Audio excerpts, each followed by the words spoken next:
साथीहरू सबैजनालाई यहाँ सुन्नु यो यहीँ बस यसलाई खर्च कति पेल्नुपर्छ म पेल्छु मेरो छोरा र बुहारी म यहीँ राख्छु भयो अनि नबसेर कहाँ जान्छ काजीले चाहिँ सिकाउने छोरी छ छोरी राम्रोसँग गरी खा मसँग म फर्केर नआइजा राम्रोसँग गरी खा तर जहाँ भेट्छु त्यही गिर्छु मेरो निकालौँ मेरो हजुरआमा निकालौँ राखिदिनु होइन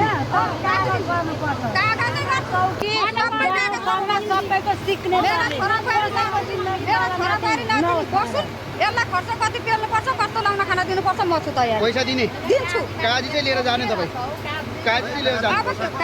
काजी लिएर म विदेश जान्छु त दाइ म विदेश जान्छु अनि काजी चाहिँ लिएर जाने अब जाने र नजाने सिधै कुरो हो फेरि अर्को बिहे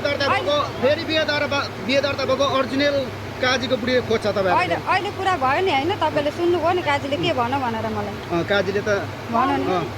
अनि म काली छु बुढी छु आमासम्मको मान्छे राख्दिनँ भनिसक्यो भन्दा होइन भनु कि भनेन होइन भने नि होइन भन्नु मैले भनेको छुइनँ भने नि अनि के भन्नु अब अहिले मुस्कुराइरहेको छ हेर्नुहोस् काजीले सासूलाई अपनाएपछि सासूको मुस्कानमा उज्यालै उज्यालो उसले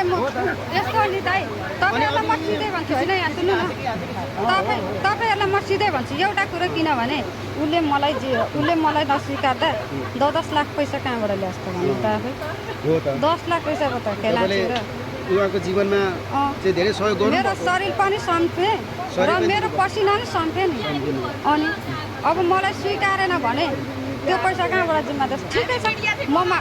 ठिकै छ लु तपाईँहरू सबैका छेउमा भन्छु ठिकै छ म छोडिदिन्छु उसलाई तर मेरो 10 लाख पैसा अहिले र अहिले मलाई चुकार्नु पर्यो पैसा चाहियो